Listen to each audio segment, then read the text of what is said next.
Of Simonov's two visitors, one was Furchkin, a Russianized German, a little fellow with the face of a monkey, a blockhead who was always deriding everyone. A bit bitter, enemy of mine from our days in the lower forms.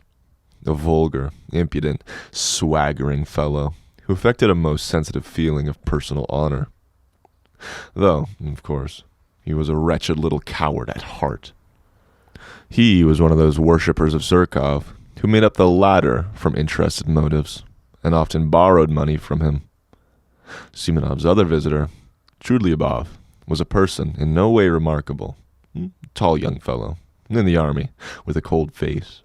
Fairly honest, though he worshipped success of every sort and was only capable of thinking of promotion. He was some sort of distant relation of Zherkov's, and this, foolish as it seems, gave him a certain importance among us. He always thought me of no consequence whatever. His behavior to me, though not quite courteous, was tolerable. Well, with 7 rubles each, said Trudlyabov, and 21 rubles between the three of us, we ought to be able to get a good dinner. Zherkov, of course, won't pay. Of course not. Since we're inviting him, Simonov decided. Can you imagine? Furchkin interrupted hotly and conceitedly, like some insolent flunky, boasting of his master the general's decorations. Can you imagine that Zherkov will let us pay alone? He'll accept from delicacy, but he'll order 6 bottles of champagne. Do we want 6 for the 4 of us? Observed Trudlyabov, taking notice only of the 6. So the 3 of us, with Zherkov for the 4th. 21 rubles, at the Hotel de Paris at 5 o'clock tomorrow. Simonov, who had been asked to make the arrangements, concluded finally. How 21 rubles? I asked in some agitation, with a show of being offended. If you count me in, it'll not be 21, but 28 rubles. It seemed to me that to invite myself so suddenly and unexpectedly would be positively graceful, and that they would all be conquered at once and would look at me with respect. Do you want to join too? Simonov observed, with no appearance of pleasure, seeming to avoid looking at me. He knew me, through and through. It infuriated me that he knew me so thoroughly. Why not? I'm an old school fellow of his, too, I believe, and I must own I feel hurt that you left me out, I said, boiling over again. And where were we to find you? Furchkin put in roughly. You never were on good terms with Zherkov, Trudlyabov added, frowning. But I had already clutched at the idea and would not give it up. Seems to me that no one has a right to form an opinion upon that, I retorted in a shaking voice, as though something tremendous had happened. Perhaps that is just my reason for wishing it now, that I have not always been on good terms with him. Oh, there's no making you out with these refinements, Trudlyabov jeered. We'll put your name down, Simonov decided, addressing me. Tomorrow at 5 o'clock at the Hotel de Paris. What about the money? Furchkin began in an undertone, indicating me to Simonov, but he broke off, for even Simonov was embarrassed. That will do, said Trudlyabov, getting up. If he wants to come so much, let him. But it's a private thing between us friends, Furchkin said crossly, as he, too, picked up his hat. It's not an official gathering. We do not want it at all, perhaps. They went away. Furchkin did not greet me anyway as he went out. Trudlyabov barely nodded. Simonov, with whom I was left, tete-a-tete, was in a state of vexation and perplexity, and looked at me queerly. He did not sit down, and did not ask me to. Yes. Tomorrow, then. Will you pay your subscription now? I just ask so I know, he muttered, in embarrassment. I flushed crimson. As I did so, I remembered that I had owed Simonov 15 rubles for ages, which I had, indeed, never forgotten, though had not paid it. You'll understand, Simonov, that I could have no idea when I came here. I'm very much vexed I have forgotten. All right, that That doesn't matter. You can pay tomorrow after the dinner. I simply wanted to know. Please don't. He broke off and began pacing the room, still more vexed. As he walked, he began to stamp with his heels. Am I keeping you? I asked, after 2 minutes of silence. Oh, he said, starting. That is, to be truthful, yes. I have to go and see someone, not far from here, he added in an apologetic voice, somewhat abashed. Well, my goodness, why didn't you say so? I cried, seizing my cap with an astonishingly free and easy air, which was the last thing I should have expected of myself. It's close by, not 2 paces away, Simonov repeated, accompanying me to the front door with a fussy air which did not suit him at all. So, 5 o'clock, punctually, tomorrow. He called down the stairs after me. He was very glad to get rid of me. I was in a fury.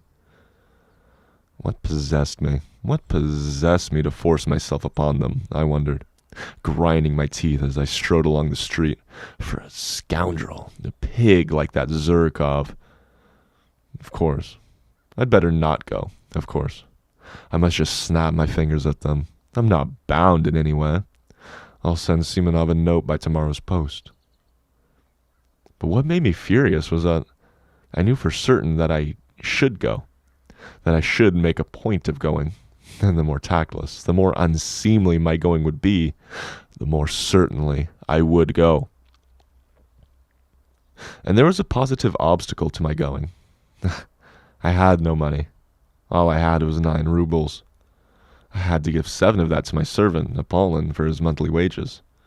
That was all I paid him. He had to keep himself. Not to pay him was impossible, considering his character. But I'll talk about that fellow, about the plague of mine, another time.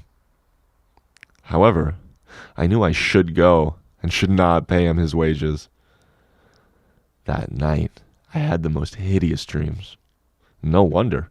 All the evening I'd been oppressed by memories of my miserable days at school, and I could not shake them off. I was sent to the school by distant relations, upon whom I was dependent, and of whom I had heard nothing since. They sent me there a forlorn, silent boy, already crushed by their reproaches, already troubled by doubt, and looking with savage distrust at everyone. My schoolfellows met me with spiteful and merciless jibes, because I was not like any of them. But I could not endure their taunts. I could not give in to them with the ignoble readiness with which they give in to one another. I hated them from the first, and shut myself away from everyone in timid, wounded, and disproportionate pride. Their coarseness revolted me. They laughed cynically at my face, at my clumsy figure, and yet, what stupid faces they had themselves. In our school, the boys' faces seemed in a special way to degenerate and grow stupider. How many fine-looking boys came to us? In a few years, they became repulsive. Even at 16, I wondered at them morosely. Even then, I was struck by the pettiness of their thoughts, the stupidity of their pursuits, their games, their conversations. They had no understanding of such essential things. They took no interest in such striking, impressive subjects that I could not help considering them inferior to myself. It was not hounded vanity that drove hackneyed remarks repeated to nausea, that I was only a dreamer, while they, then, had an understanding of life. They understood nothing. They had no idea of real life, and I swear that was what made them most indignant with them. On the contrary, the most obvious, striking reality they accepted with fantastic stupidity, and even at the time were accustomed to respect success. Everything that was just but oppressed and looked down upon, they laughed at, heartlessly and shamefully. They took rank for intelligence. Even at 16, they were already talking about a snug berth. Of course, a great deal of it was due to their stupidity, to the bad examples with which they had always been surrounded in their childhood and boyhood. They were monstrously depraved. Of course, a great deal of that, too, was superficial and assumption of cynicism. Of course, there were glimpses of youth and freshness, even in their depravity. But even that freshness was not attractive and showed itself in a certain rackishness. I hated them horribly, though perhaps I was worse than any of them. They repaid me in the same way and did not conceal their aversion for me. But by then, I did not desire their affection. On the contrary, I continually longed for their humiliation. To escape from their derision, I purposely began to make all the progress I could with my studies and forced my way to the very top. This impressed them. Moreover, they all began to digress, grasping that I had already read books none of them could read, and understood things, not forming part of our school curriculum, of which they had not even heard. They took a savage and sarcastic view of it, but were morally impressed, especially as the teachers began to notice me on these grounds. The mockery ceased, but the hostility remained, and cold and strained relations became permanent between us. In the end, I could not put up with it. With years, a craving for society, for friends, developed in me. I attempted to get on friendly terms with some of my schoolfellows, but somehow or other, my intimacy with them was always strained and soon ended of itself. Once indeed, I did have a friend, but I was already a tyrant at heart. I wanted to exercise unbounded sway over him. I tried to instill into him a contempt for his surroundings. I required of him a disdainful and complete break with those surroundings. I frightened him with my passionate affection. I reduced him to tears, to hysterics. He was a simple and devoted soul, but when he devoted himself to me entirely, I began to hate him immediately and repulsed him, as though all I needed him for was the victory. Subjugate him. Nothing else. But I could not subjugate all of them. My friend was not at all like them either.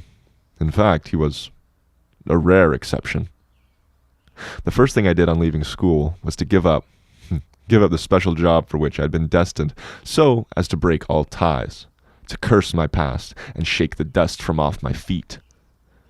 Goodness knows why. After all that, I should go trudging off to Semenov's. Early next morning, I roused myself and jumped out of bed with excitement, as though it were all about to happen at once. But I believed that some radical change in my life was coming, and would inevitably come that day. Owing to its rarity, perhaps my external events, however trivial, always made me feel as though some radical change in my life were at hand. I went to the office, however, as usual, and sneaked away home 2 hours earlier to get ready. The great thing, I thought, is not to be the first to arrive, or they'll think I'm overjoyed at coming. But there were thousands of such great points to consider, and they all agitated and overwhelmed me. I polished my boots a second time with my own hands. Nothing in the world would have induced a Paulin to clean them twice a day. She considered that it was more than his duties required of him. I stole the brushes to clean them from the passage, being careful he would not detect it for fear of his contempt. Then I minutely examined my clothes and thought of that everything looked old, worn and threadbare. I had let myself get so slovenly.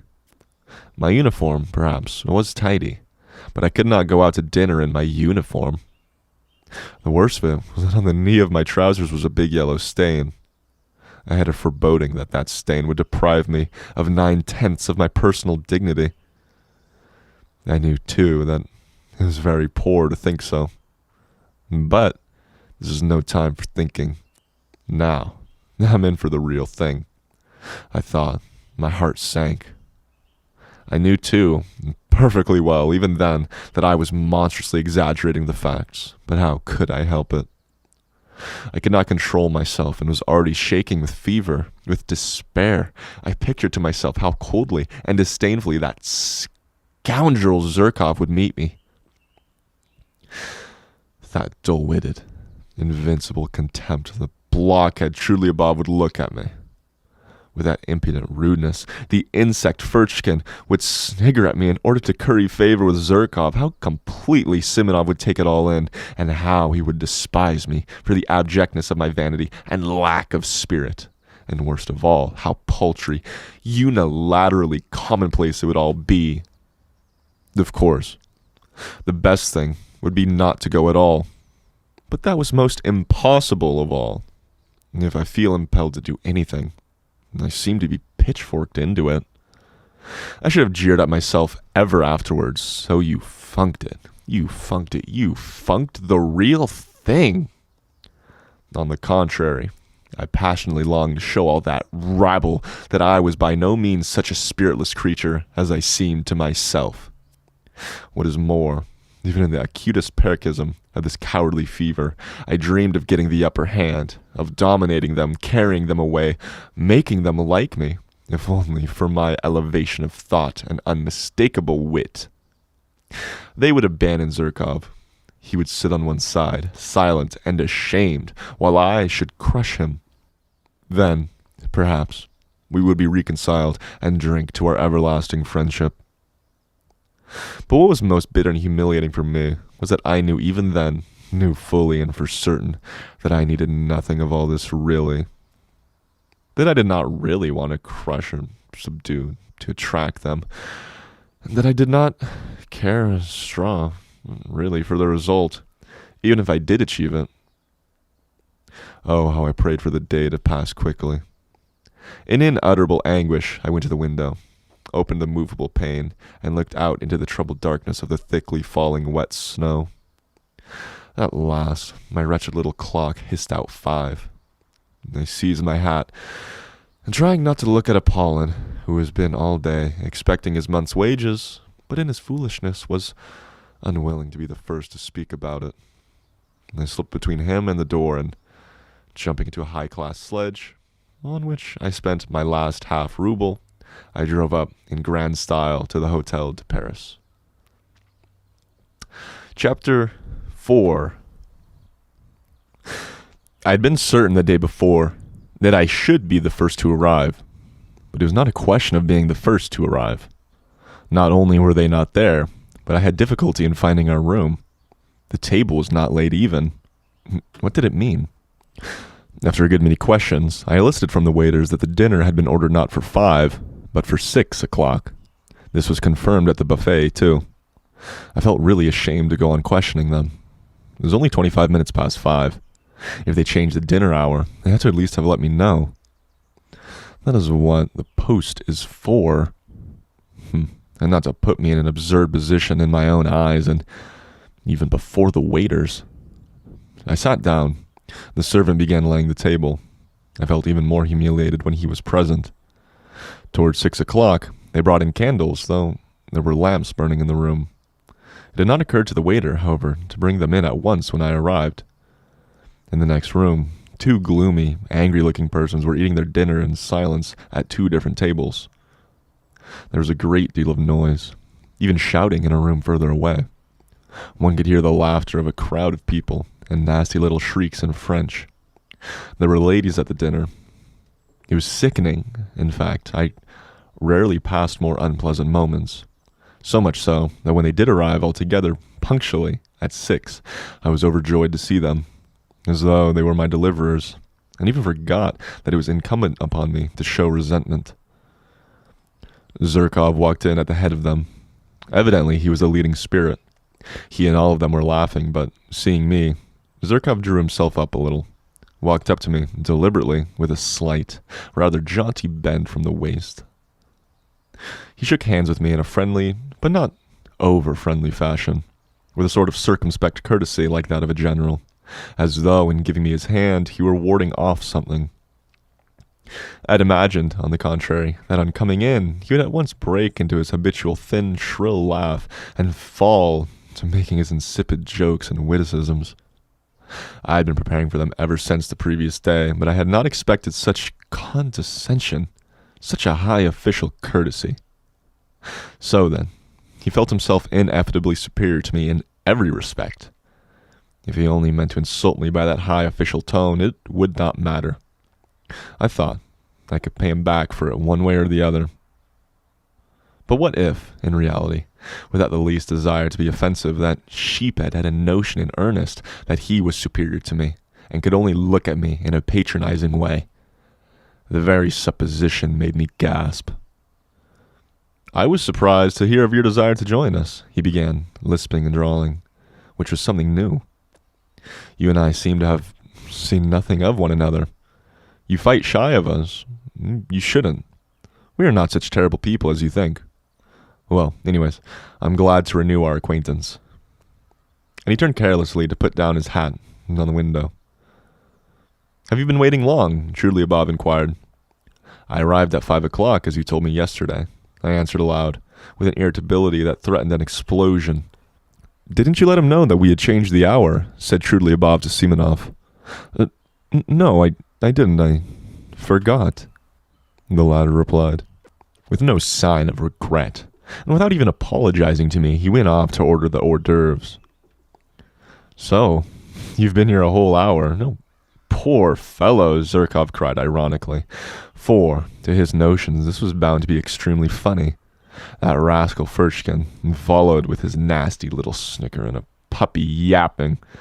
My position struck him too, as exquisitely ludicrous and embarrassing. "It isn't funny at all," I cried to Furchkin, more and more irritated.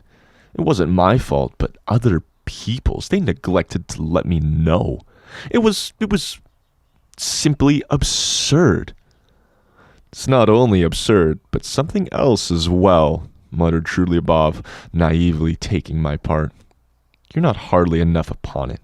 It was simply rudeness. Unintentional, of course, but how could Simonov... If a trick like that had been played on me," observed Furchkin, "I should..." "But you should have ordered something for yourself," Zherkov interrupted, "or simply asked for dinner without waiting for us." "You'll allow that I might have done without your permission," I rapped out. "If I waited, it was..." "Let us sit down, gentlemen," cried Simonov, coming in. "Everything's ready. I can answer for the champagne. It is capitally frozen, you see. I did not know your address. Where was I to look for you?" He suddenly turned to me, but again he seemed to avoid looking at me. Evidently, he had something against me.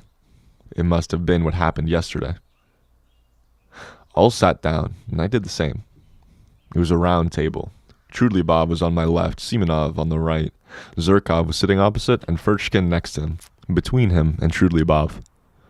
"Tell me, are you in a government office?" Zherkov went on, attending to me. Seeing that I was embarrassed, he seriously thought that he ought to be friendly to me, and so to speak, cheer me up. Does he want me to throw a bottle at his head? I thought, in a fury. In my novel surroundings, I was unnaturally ready to be irritated. "In the N office," I answered jerkily, with my eyes on my plate. "And have you a good berth?" I say. "What made you leave your original job?" "What made me was that I wanted to leave my original job." I drawled more than he, hardly able to control myself. Furchkin went off into a guffaw. Simonov looked at me ironically. Trulyabov left off eating and began looking at me with curiosity. Zherkov winced, but he tried not to notice it. "And the remuneration?" "What remuneration? I mean, your salary?" "Why are you cross-examining me?" However, I told him at once what my salary was. I turned horribly red. "It's not very handsome," Zherkov observed majestically. "Yes, and you can't afford to dine at cafes on that," Furchkin added insolently. "To my thinking, it's very poor," Trulyabov observed gravely. "And how thin you've grown, how you've changed," added Zherkov, with a shade of venom in his voice, scanning me, my attire, with a sort of insolent compassion. "Oh, spare his blushes," cried Furchkin, sniggering. "My dear sir, allow me to tell you I am not blushing," I broke out at last. "Do you hear? I'm dining here at this cafe at my own expense, not on other people's. Note that, Mr. Furchkin." "What? Isn't everyone here dining at his own expense? You would seem to be Furchkin flew out at me, turning as red as a lobster and looking me in the face with fury. That, I answered, feeling I had gone too far, and I imagine it would be better to talk of something more intelligent. Ah, you intend to show off your intelligence, I suppose. Don't disturb yourself. That would be quite out of place here. Why are you clacking away like that, my good sir, eh? Have you gone out of your wits in your office? Enough, gentlemen, enough, Zherkov cried, authoritatively. How stupid it is, muttered Simonov. It really is stupid. We have met here, a company of friends, for a farewell dinner to a comrade, and you carry on an altercation, said Trudolyubov, rudely addressing himself to me alone. You invited yourself to join us, so don't disturb the general harmony. Enough, enough, cried Zherkov. Give over, gentlemen, it's out of place. Better let me tell you how I nearly got married the day before yesterday. And then followed a burlesque narrative of how this gentleman had almost been married 2 days before. There was not a word about the marriage, however, but the story was adorned with generals, colonels, and kammerjunkers, while Zherkov almost took the lead among them. It was greeted with approving laughter. Furchkin positively squealed. No one paid any attention to me, and I sat crushed and humiliated. Good heavens, these are not the people for me, I thought, and what a fool I've made of myself before them. I let Furchkin go too far, though. The brutes imagine they're doing me an honor in letting me sit down with them. They don't understand that it's an honor to them and not to me. I've grown thinner. My clothes? Damn my trousers. Zherkov noticed the yellow stains on the knee as soon as he came in, but what's the use? I must get up at once, this very minute, take my hat and simply go without a word with contempt. And tomorrow I can send a challenge. The scoundrels. As though I cared about the 7 rubles, they may think. Damn it. I don't care about the 7 rubles. I'll go this minute. Of course, I remained. I drank sherry and Lafitte by the glassful in my discomfiture. Being unaccustomed to it, I was quickly affected. My annoyance increased as the wine went to my head. I longed all at once to insult them, all in the most flagrant manner, and then go away, to seize the moment and show what I could do, so that they would say, oh, he's clever, though he's absurd, and in fact, damn them all.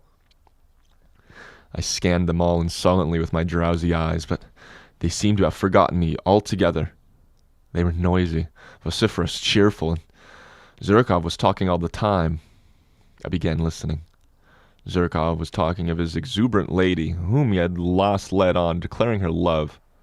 Of course, he was lying like a horse, and how he had been helped in this affair by an intimate friend of his, a Prince Kaloya, an officer in the Hussars, who had 3,000 serfs. No, and yet this Kaloya, who had 3,000 serfs, has not put in an appearance here tonight to see you off, I cut in suddenly. For 1 minute, everyone was silent. You're drunk already, Trudolyubov deigned to notice me at last, glancing contemptuously in my direction. Zherkov, without a word, examined me as though I were an insect. I dropped my eyes. Simonov made haste to fill up the glasses with champagne. Trudolyubov raised his glass, as did everyone else, but me. Your health, and good luck on your journey, he cried to Zherkov. To old times, to our future. Hurrah! They all tossed off their glasses and crowded round Zherkov to kiss him. I did not move. My full glass stood untouched before me. Why? Aren't you going to drink it? Roared Trudolyubov, losing patience and turning menacingly to me. I want to make a speech separately, on my own account, and then I'll drink it, Mr. Trudolyubov. Spiteful brute, muttered Simonov. I drew myself up in my chair and feverishly seized my glass, prepared for something extraordinary, though I did not know myself precisely what I was going to say. Silence, cried Furchkin. Now, for a display of wit. Zherkov waited very gravely, knowing what was coming. "Mr. Lieutenant Zurkov," I began, "let me tell you that I hate phrases, phrasemongers and men in corsets. That's the first point, and there is a second one to follow it." There's a general stir. "The second point is, I hate ribaldry and ribald talkers, especially the ribald talkers. And the third point, I love justice, truth, and honesty." I went on almost mechanically, for I was beginning to shiver with horror myself, and had no idea how I came to be talking like this. "I love thought, Monsieur Zurkov. I love true comradeship, on an equal footing, and not, I love, but, however, why not? I'll drink to your health too, Mr. Zurkov. Seduce Circassian girls, shoot the enemies of the fatherland, and to your health, Monsieur Zurkov."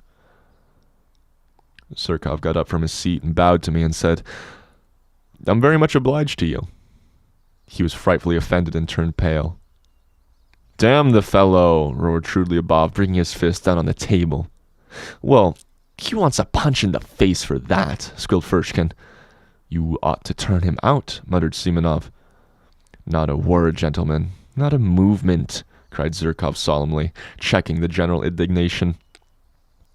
"I thank you all, but I can show him for myself how much value I attach to his words." "Mr. Furchkin, you'll give me satisfaction tomorrow for your words just now," I said aloud, turning with dignity to Furchkin. A duel, you mean?" "Certainly," he answered. But probably I was so ridiculous as I challenged him, and it was so out of keeping with my appearance that everyone, including Furchkin, was prostrate with laughter. "Yes, let him alone, of course. He's quite drunk," Trudlyabov said with disgust. "I shall never forgive myself for letting him join us," Simonov muttered again. Now was the time to throw a bottle at their heads, I thought to myself. I picked up the bottle and filled my glass. No, I'd better sit on to the end. And I went on thinking, you'd be pleased, my friends, if I went away. Nothing will induce me to go.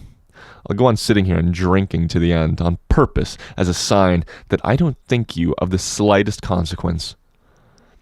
I'll go on sitting and drinking because this is a public house, and I paid my entrance money. I'll sit here and drink, for I look upon you all as so many pawns, as inanimate pawns. I'll sit here and drink, and sing if I want to. Yes, sing, for I have the right to sing. But I did not sing. I simply tried to not look at any of them. I assumed most unconcerned attitudes and waited with impatience for them to speak first. But alas, they did not address me. And oh, how I wished at that moment I'd be reconciled to them. It struck 8, and last 9. They moved from the table to the sofa. Zurkov stretched himself on a lounge and put one foot on a round table. Wine was brought there. He did, as a fact, order 3 bottles on his own account. I, of course, was not invited to join them. They all sat round him on the sofa. They listened to him, almost with reverence. It was evident that they were fond of him. What for? What for? I wondered. From time to time, they were moved to drunken enthusiasm and kissed each other.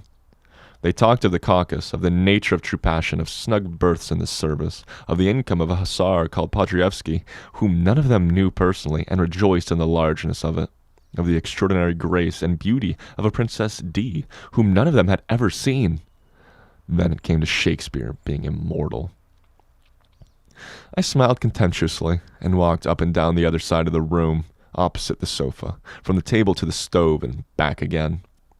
I tried my very utmost to show them that I could do without them, and yet I personally made a noise with my boots, thumping with my heels, but it was all in vain. They paid no attention. I had the patience to walk up and down in front of them from 8 o'clock till 11. in the same place from the table to the stove and back again. I walk up and down to please myself, and no one can prevent me. The waiter who came into the room stopped from time to time to look at me. I was somewhat giddy from turning around so often that moments it seemed to me that I was in delirium. During those 3 hours, I was 3 times soaked with sweat and dry again. At times, with an intense acute pang, I was stabbed to the heart by the thought that 10 years, 20 years, 40 years would pass, and that even in 40 years I would remember with loathing and humiliation those filthiest, most ludicrous, and most awful moments of my life. No one could have gone out of his way to degrade himself more shamelessly, and I fully realized it. Fully. And yet, I went on pacing up and down from the table to the stove. Oh, if you only knew what thoughts and feelings I am capable of. How cultured I am, I thought at moments, mentally addressing the sofa on which my enemies were sitting. But my enemies behaved as though I were not in the room. Once, only once, they turned towards me, just when Zherkov was talking about Shakespeare, and I suddenly gave a contemptuous laugh. I laughed in such an affected and disgusted way that all of them at once broke off their conversation, and silently and gravely for 2 minutes watched me walking up and down from the table to the stove, taking no notice of them. But nothing came of it. They said nothing, and 2 minutes later they ceased to notice me again, and struck 11. "Friends," cried Zherkov, getting up from the sofa, "let us all be off now. There." Of course, the others assented, and I turned sharply to Zherkov. I was so harassed, so exhausted, that I would have cut my throat to put an end to it. I was in a fever, my hair, soaked with perspiration, stuck to my forehead and temples. "Oh, Zherkov, I beg your pardon," I said abruptly and resolutely. "Furchkin, yours too, and everyone's. I've insulted you all." "Aha. The duel is not in your line, old man," Furchkin hissed venomously. It sent a sharp pang to my heart. "No, it's not the duel I'm afraid of, Furchkin. I'm ready to fight you tomorrow after we are reconciled. I insist upon it, in fact, and you cannot refuse. I want to show you that I am not afraid of a duel. You shall fire first, and I shall fire into the air." "He's comforting himself," said Simonov. "He's simply raving," said Trudlyabov. "But let us pass. Why are you barring our way? What do you want?" Zherkov answered disdainfully. They were all flushed. Their eyes were bright. They'd been drinking heavily. "I ask for your friendship, Zherkov. I insulted you, but..." "Insulted? You insulted me? Understand, sir, that you never, under any circumstances, could possibly insult me. And that's enough for you. Out of the way," concluded Trudlyabov. "Olympia is mine, friends. That's agreed," cried Zherkov. "We won't dispute your right. We won't dispute your right," the others answered, laughing. I stood as though spat upon. The party was noisily out of the room, and Trudlyabov struck up some stupid song. Simonov remained behind him for a moment to tip the waiters. I suddenly went up to him. "Simonov, give me 6 rubles, I said, with desperate resolution. He looked at me in extreme amazement, vacant eyes. He too was drunk. "You don't mean you're coming with us?" "Yes." "I have no money," he snapped out. With a scornful laugh, he went out of the room. I clutched at his overcoat. It was a nightmare. "Simonov, I saw you had money. Why do you refuse me? Am I a scoundrel? Beware of refusing me. If you knew why I'm asking. My whole future, my whole plans depend upon it."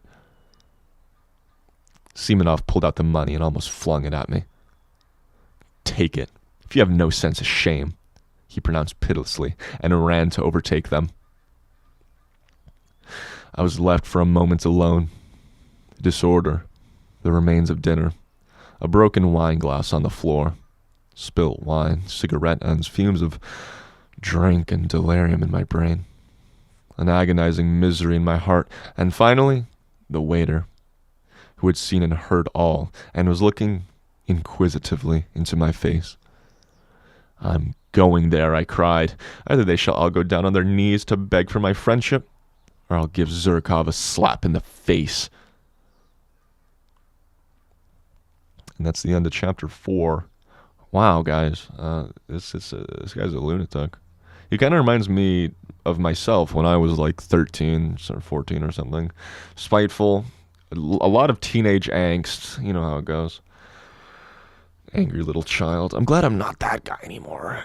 So I think, right? You know, wake up every morning and say, "Oh, gee whiz, I hate everybody on this planet, but you know who I hate the most? Me," right? It's the continual thread as it goes. Anyways, catch y'all in the part 5. We're on page 105. Okay, you have a great night.